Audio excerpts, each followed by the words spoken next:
Chapter 20. The Secret of Ivy Hall. Though Nancy and her friends struggled to free themselves, the effort proved hopeless. Now they squirmed through the hay, trying to get close enough together so they could work on one another's bonds. But in their awkward positions, they could make no headway on the tight knots. 10 minutes later, as the girls rested for a moment, they heard a car arriving. It stopped. 2 car doors banged.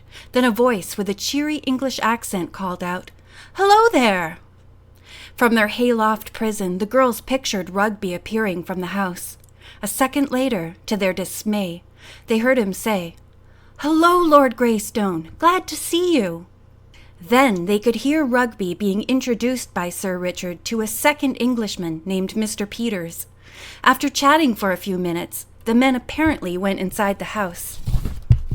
"I must get loose and stop Rugby," Nancy told herself. She raised herself up and looked around for some other means of loosening their bonds. Suddenly, she detected a scythe in a far corner of the hayloft. Dragging herself to it, Nancy began to saw through the bindings on her wrists. When her hands were free, she took the gag from her mouth, then cut through the rope that bound her ankles. "I'll have yours off in a minute," she whispered to Bess and George. When the cousins stood up, free of the ropes and gags, she said urgently, "Come on, hurry! We must stop Rugby." Just as the girls started down the ladder of the haymow, Sir Richard came from the house. In a clear-cut voice, he said, "Mr. Rugby, I can't tell you and your sister what this means to me.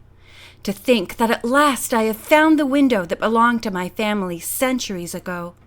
Come with me to the hotel, and I will give you the reward money immediately." "I'll follow in my car," Rugby replied. By this time, Nancy was racing from the barn, with Bess and George at her heels. Disheveled and with wisps of straw in her blonde hair, she rushed up to the 2 visitors. As the men looked at her in surprise, Nancy gasped. The taller of the 2 looked amazingly like the knight's portrait in the Patterson attic. "Sir Richard Greystone?" she addressed him.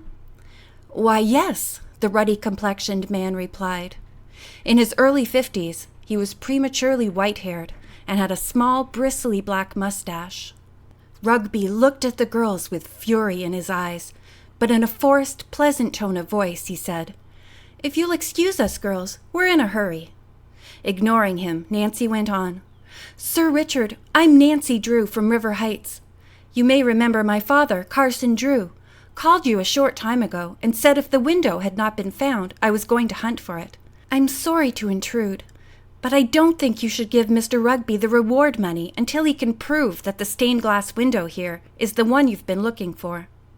At this remark, Mrs. Dondo leaped toward Nancy with the agility of a panther about to kill. "Why, you little hussy!" she shouted furiously. "Get out of here! This is none of your business!" Her outburst shocked Sir Richard Greystone and Mr. Peters. Alonzo Rugby looked confused for a moment. Then he collected his wits.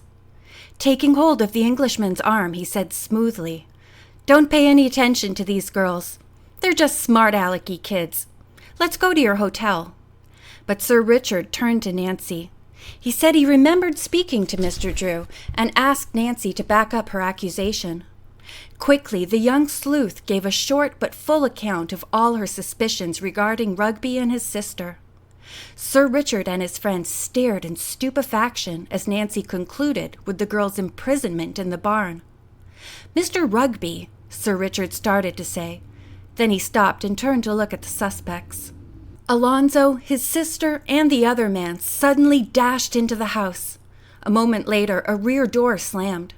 The girls raced after the fleeing trio, but were too late to overtake them. They jumped into a car hidden among some trees and roared up the lane.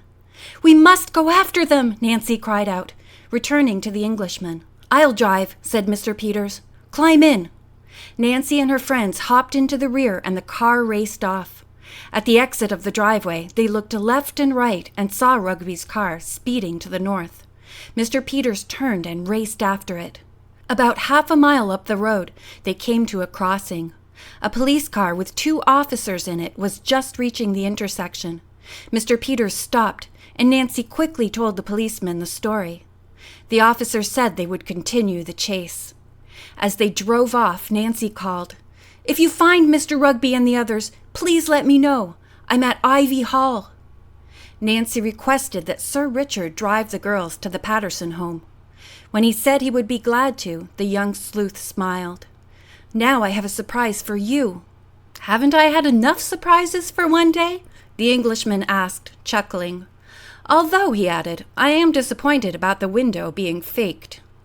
A little dimple flickered in Nancy's cheek when she told Sir Richard that she strongly suspected the window for which she had been searching was hidden at Ivy Hall.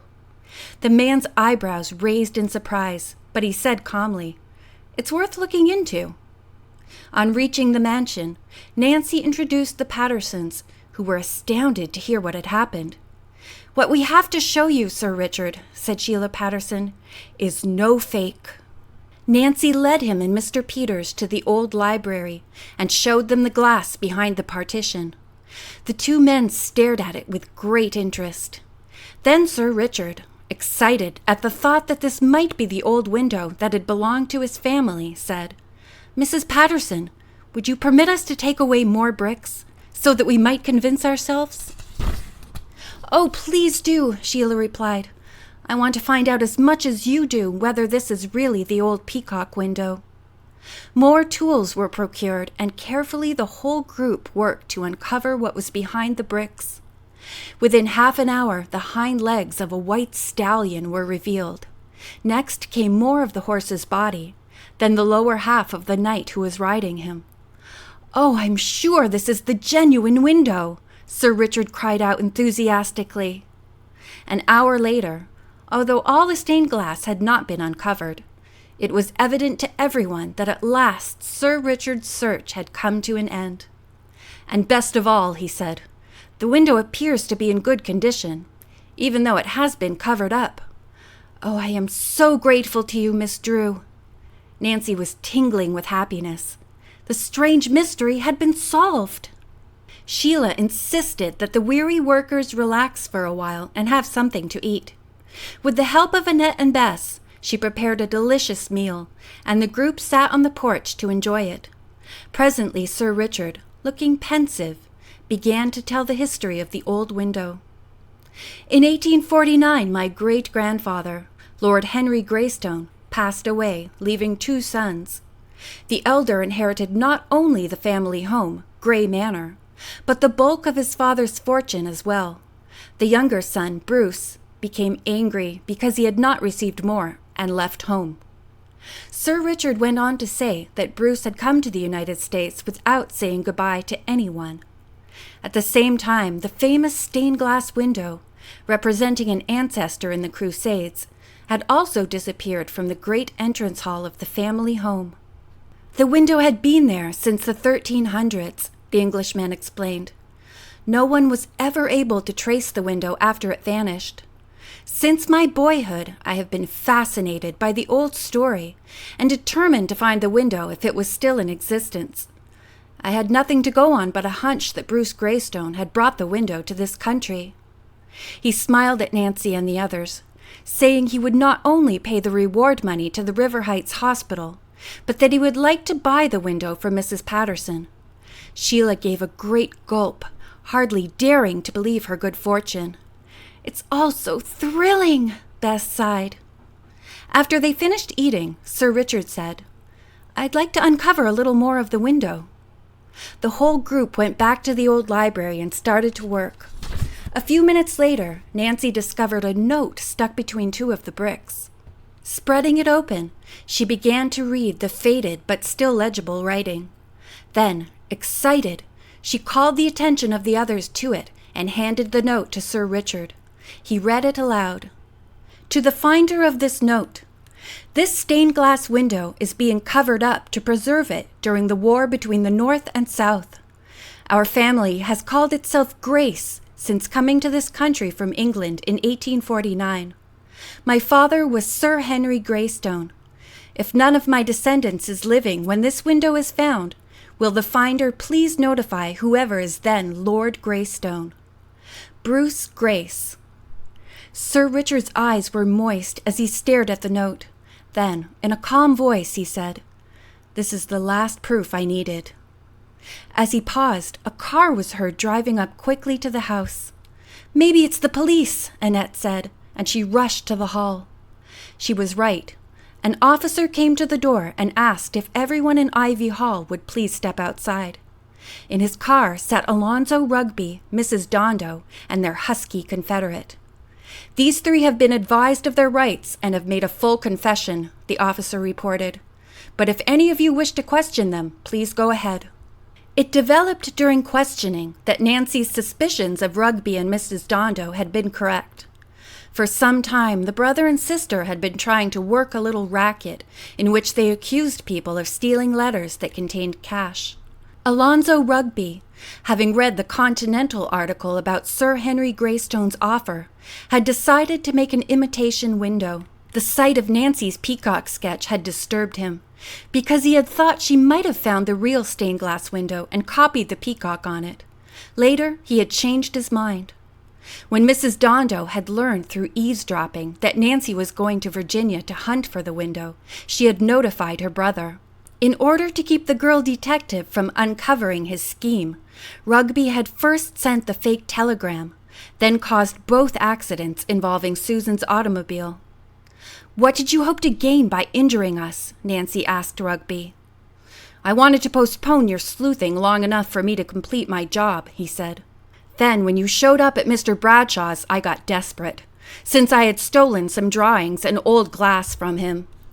Rugby admitted wearing a stocking over his head in the automobile, and also when looking in the window at Susan's home. Then later, he had knocked Nancy unconscious. Alarmed that she would learn his secret, he had entered the Patterson home with Mrs. Dondo, who had come from River Heights to help him. "I wanted to make sure," he said, "that Nancy Drew had not found the real window, and I had to do some hacking to satisfy myself."